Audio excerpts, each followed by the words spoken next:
ഈ ലൈംഗിക ആരോപണ കേസിൽ നേരത്തെ വലിയ വിവാദമായ MLA ഒളിവിൽ പോവുകയൊക്കെ ചെയ്ത് കോൺഗ്രസിന് വലിയ നാണക്കേടുണ്ടാക്കിയതായിരുന്നു ഈ എൽദോസ് കുന്നപ്പള്ളിയുമായി ബന്ധപ്പെട്ട വിഷയം.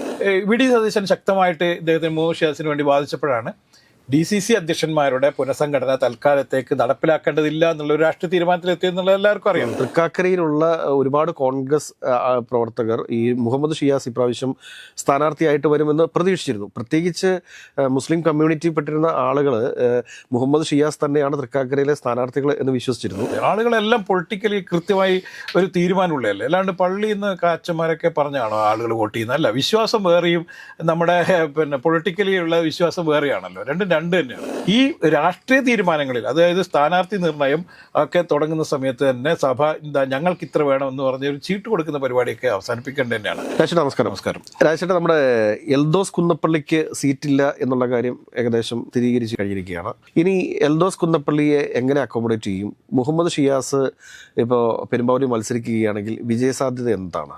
നമുക്ക് നേരത്തെ തന്നെ ഏതാണ്ട് ഒരു ധാരണ ഉണ്ടായിരുന്നു എൽദോസ് കുന്നപ്പള്ളിക്ക് അവസാന ഘട്ടത്തിൽ സീറ്റ് നിഷേധിക്കപ്പെടും എന്നുള്ളത്. കാരണം എന്ന് പറഞ്ഞാൽ ഈ 26-ാം തീയതി, മാർച്ച് 26-ാം തീയതി അദ്ദേഹത്തിനെതിരെയുള്ള ഈ ലൈംഗിക ആരോപണ കേസിൽ നേരത്തെ വലിയ വിവാദമായ MLA ഒളിവിൽ പോവുകയൊക്കെ ചെയ്ത് കോൺഗ്രസിന് വലിയ നാണക്കേടുണ്ടാക്കിയതായിരുന്നു ഈ എൽദോസ് കുന്നപ്പള്ളിയുമായി ബന്ധപ്പെട്ട വിഷയം.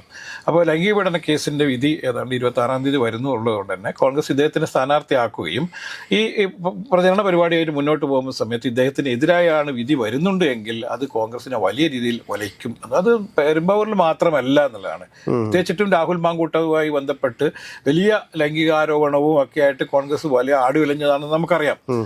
നേരത്തെ എൽദോസ് കുന്നപ്പള്ളിയുമായി ബന്ധപ്പെട്ടുണ്ടായതിനേക്കാൾ വലിയ തിരിച്ചടിയായിരുന്നു രാഹുൽ മാങ്കൂട്ട വിഷയത്തിലുണ്ടായത്. പക്ഷേ രാഹുൽ മാങ്കൂട്ടത്തിന് അവർ പെട്ടെന്ന് തന്നെ ഒഴിവാക്കുകയും അദ്ദേഹത്തിന് അടുത്ത സീറ്റ് കൊടുക്കാതിരിക്കുകയൊക്കെ ചെയ്തു. എല്ലാ തിരഞ്ഞെടുക്കപ്പെട്ട MLA സ്ഥാനം ഒഴികെ ബാക്കി എല്ലാ സ്ഥലത്തും അദ്ദേഹത്തിനെ പൂർണ്ണമായും മാറ്റി നിർത്തുകയൊക്കെ ചെയ്ത സാഹചര്യത്തിൽ കോൺഗ്രസ് കുറച്ചുകൂടി മാതൃകാപരമായ നിലപാടാണ്, പൊളിറ്റിക്കൽ നിലപാടാണ് സ്വീകരിച്ചത് എന്നുള്ള പൊതുവെ നമ്മുടെ ഒരു സമൂഹത്തിൽ നിലനിൽക്കുന്നുണ്ട്. അങ്ങനെ ഒരു ചർച്ച നിലനിൽക്കുന്നുണ്ട്.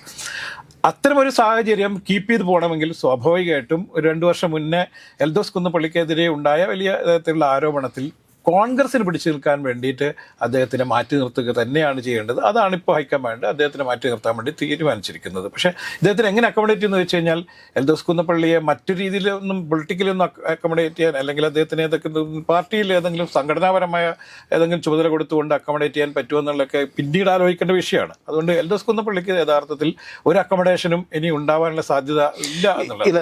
ഞാൻ ഇപ്പം മുഹമ്മദ് ഷിയാസ് പെരുമ്പാവൂരിലേക്ക് വരുവാണെങ്കിൽ അവിടെ DCC പ്രസിഡന്റിന്റെ ഒഴിവ് വരുന്നുണ്ട്.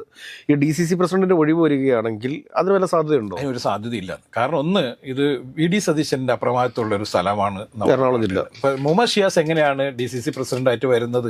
എന്തുകൊണ്ടാണ് ജില്ലാ കോൺഗ്രസ് അധ്യക്ഷന്മാരെ പൂർണ്ണമായും മാറ്റാൻ വേണ്ടി തീരുമാനം നടപ്പിലാക്കാൻ പറ്റാതെ പോയെന്നുള്ളത് നമ്മൾ ഇതിൽ കാണേണ്ടതുണ്ട്. അപ്പൊ ഇതിനൊരു പ്രധാനപ്പെട്ട കാരണം എന്ന് പറയുന്നത് മുഹമ്മദ് ഷിയാസ് യഥാർത്ഥത്തിൽ DCC അധ്യക്ഷ സ്ഥാനത്ത് നിന്ന് മാറേണ്ടി വരും എന്ന് പറഞ്ഞപ്പോൾ കുറച്ച് DCC പ്രസിഡന്റുമാരെ നമ്മൾ നിലനിർത്തേണ്ടി വരും എന്നുള്ള ചർച്ച വന്നു. അപ്പോൾ പല നേതാക്കന്മാരും പല DCC പ്രസിഡന്റുമാരെയും പ്രൊട്ടക്ട് ചെയ്യാൻ വേണ്ടി വന്നു. വി.ഡി. സതീശൻ ശക്തമായിട്ട് ഇദ്ദേഹത്തിന് മോശിയാസിന് വേണ്ടി വാദിച്ചപ്പോഴാണ് DCC അധ്യക്ഷന്മാരുടെ പുനഃസംഘടന തൽക്കാലത്തേക്ക് നടപ്പിലാക്കേണ്ടതില്ല എന്നുള്ള ഒരു രാഷ്ട്രീയ തീരുമാനത്തിലെത്തിയെന്നുള്ളത് എല്ലാവർക്കും അറിയാം. ഈ ഇലക്ഷനിൽ മുഹമ്മദ് ഷിയാസിന് സീറ്റ് ലഭിക്കുകയും വിജയിച്ച് കയറാൻ പറ്റുന്ന സ്ഥലം തന്നെയാണ് മുഹമ്മദ് ഷിയാസിന് പെരുമ്പാവൂർ മാത്രമല്ല, അദ്ദേഹത്തിന് ചെയ്യേണ്ടിയിരുന്നത് കളമശ്ശേരി ലീഗുമായിട്ട് വെച്ച് മാറിയിരുന്നെങ്കിൽ കളമശ്ശേരി വളരെ ഈസിയായി ജയിച്ചു വരേണ്ട ഒരു നേതാവ് കൂടിയാണ്. നമ്മൾ നേരത്തെ പറഞ്ഞ പ്രകാരമാണെങ്കിൽ എന്തിന് തൃക്കാക്കരയിൽ പോലും അദ്ദേഹത്തിന് സ്ഥാനാർത്ഥി ആക്കേണ്ടതാണ്. അല്ല, ഇതിനകത്ത് വേറൊരു പ്രധാനപ്പെട്ട വിഷയം കൂടിയുണ്ട്. കാരണം തൃക്കാക്കരയിലുള്ള ഒരുപാട് കോൺഗ്രസ് പ്രവർത്തകർ ഈ മുഹമ്മദ് ഷിയാസ് ഇപ്രാവശ്യം സ്ഥാനാർത്ഥിയായിട്ട് വരുമെന്ന് പ്രതീക്ഷിച്ചിരുന്നു. പ്രത്യേകിച്ച് മുസ്ലിം കമ്മ്യൂണിറ്റിയിൽപ്പെട്ടിരുന്ന ആളുകൾ മുഹമ്മദ് ഷിയാസ് തന്നെയാണ് തൃക്കാക്കരയിലെ സ്ഥാനാർത്ഥികൾ എന്ന് വിശ്വസിച്ചിരുന്നു. ഇപ്പോൾ നമ്മൾക്ക് സാധാരണ പ്രവർത്തകരൊക്കെ സംസാരിക്കുന്ന സമയത്ത് മനസ്സിലാക്കാൻ വേണ്ടിയിട്ട് സാധിക്കുന്ന ഒരു സാഹചര്യം എന്താണെന്ന് ചോദിച്ചു കഴിഞ്ഞാൽ ഉമാ തോമസിനെതിരെ ആ ഒരു കമ്മ്യൂണിറ്റി മൊത്തത്തിൽ തിരിയുന്ന ഒരു സാഹചര്യം വരെ ഉണ്ടായിരുന്നു. പക്ഷേ ഇപ്പോൾ പെരുമ്പാവൂർ മുഹമ്മദ് ഷിയാസിന് സീറ്റ് കിട്ടുന്നതോട് കൂടിയിട്ട് ആ ഒരു ബാലൻസിങ് നിലനിർത്താനായിട്ട് UDF തൃക്കാക്കരയിൽ വേറെ പ്രശ്നങ്ങളൊന്നും ഉണ്ടാവാനായിട്ടുള്ള സാധ്യതകളും ഇപ്പോൾ കുറവാണ്. അല്ല, പക്ഷേ ഇതിൽ ഒരു ചെറിയൊരു ട്വിസ്റ്റ് വരാനുള്ള ഒരു സംഭവം എന്ന് പറയുന്നത് സഭാ നേതൃത്വം യഥാർത്ഥത്തിൽ ഒരു സിറിയൻ കാത്തോലിക്കനെ പെരുമ്പാവൂരിൽ സ്ഥാനാർത്ഥിയാക്കണം എന്ന ഒരു നിർദ്ദേശം കൂടി വച്ചിട്ടുണ്ട് എന്നുള്ളതാണ് ഇപ്പോൾ പുറത്തു വരുന്നത്. നമ്മൾ നേരത്തെ ചർച്ച ചെയ്തൊരു വിഷയമാണ്. സഭയ്ക്ക് എങ്ങനെയാണ് ഇത്തരത്തിലുള്ള കോൺഗ്രസ് രാഷ്ട്രീയത്തിൽ ഇത്തരത്തിൽ ഇടപെടാൻ പറ്റുന്നത് എന്നുള്ളൊരു ചോദ്യം നിലവിൽ നമ്മുടെ സമൂഹത്തിൽ നിലനിൽക്കുന്നുണ്ട്. പക്ഷേ എങ്കിൽ പോലും സഭാ നേതൃത്വം അവിടെ ഒരു കത്തോലിക്കനെ തന്നെ നിർത്തണം എന്നും മറ്റ് ഓർത്തഡോക്സ് ഒക്കെ കുറച്ച് ആൾക്കാർ അധികമായിട്ട് ഈ കോൺഗ്രസിന്റെ സ്ഥാനാർത്ഥികളായിട്ട് വന്നിട്ടുണ്ട്, അല്ലെങ്കിൽ വരാനുള്ള സാഹചര്യമുണ്ട് എന്നും അത് ബാലൻസ് ചെയ്യാൻ കൂടി പെരുമ്പാവൂരിലെ സ്ഥാനാർത്ഥിയായി പരിഗണിക്കപ്പെടുന്നവർ,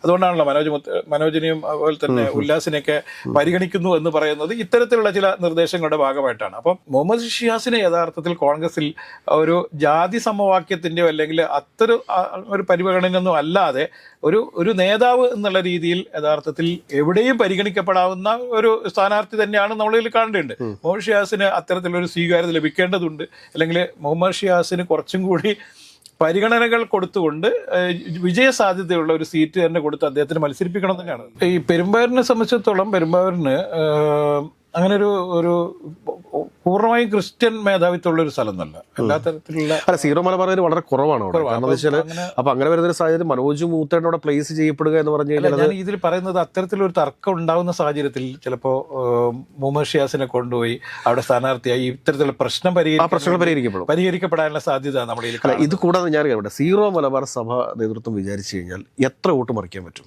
അല്ല, ഞാനൊരു CBI ഇത് അതാ ഞാൻ സീറോ മലബാർ സഭക്കാരനാണ്, അതുകൊണ്ടാണ് ഞാൻ പറഞ്ഞത് സഭാ നേതൃത്വം വിചാരിച്ചു കഴിഞ്ഞാൽ ഏറിപ്പോയി കഴിഞ്ഞാൽ 1000 വോട്ട് മറിക്കാൻ പറ്റുമായിരിക്കും. അതല്ല, ഈ സഭാ നേതൃത്വം ഞങ്ങൾക്ക് ഇത്ര സ്ഥാനാർത്ഥി വേണം, ഞങ്ങൾ ഇത്ര വോട്ട് അതൊക്കെ പറയുന്നത് നമ്മളിവിടെ പൊളിറ്റിക്കലി അല്ലേ കൈകാര്യം ചെയ്യുന്നത്. ആളുകളെല്ലാം പൊളിറ്റിക്കലി കൃത്യമായി ഒരു തീരുമാനമുള്ളതല്ലേ, അല്ലാണ്ട് പള്ളിയിൽ നിന്ന് അച്ഛന്മാരൊക്കെ പറഞ്ഞാണോ ആളുകൾ വോട്ട് ചെയ്യുന്നത്? അല്ല, വിശ്വാസം വേറെയും നമ്മുടെ പൊളിറ്റിക്കലി ഉള്ള വിശ്വാസം വേറെയാണല്ലോ, രണ്ടും രണ്ട് തന്നെയാണ്.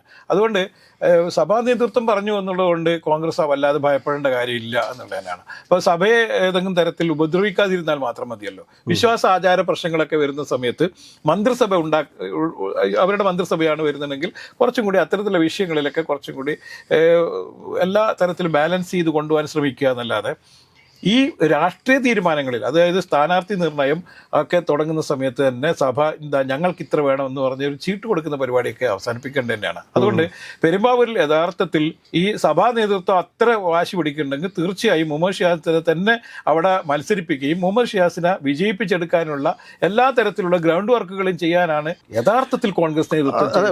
വി.ഡി. സതീശന്റെ നിലപാട് വന്നാണല്ലോ. വി.ഡി. സതീശൻ പറഞ്ഞിരിക്കുന്നതാണ്, ഞാൻ ഒരു സമുദായങ്ങളുടെയും തിണ്ണ നിറങ്ങാൻ വേണ്ടി പോകില്ല എന്ന് പറഞ്ഞിരിക്കുന്ന ആളാണ് വി.ഡി. സതീശൻ.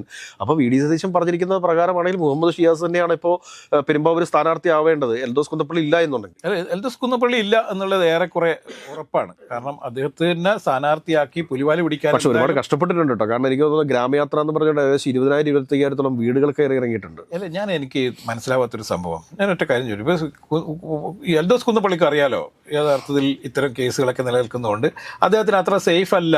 ഒരു പക്ഷേ പെരുമ്പാവൂർ നഷ്ടപ്പെട്ടു വിടാൻ ഇപ്പം എൽദോസ് കുന്നപ്പള്ളി തന്നെയാണ് മത്സരിക്കുന്നത് വെച്ചാൽ തീർച്ചയായും അദ്ദേഹത്തിന് ഈ ലൈംഗികാരോപണ വിഷയങ്ങൾ വലിയ രീതിയിൽ ചർച്ചയാവുന്നുള്ള കാര്യത്തിൽ ഒരു സംശയമില്ലല്ലോ.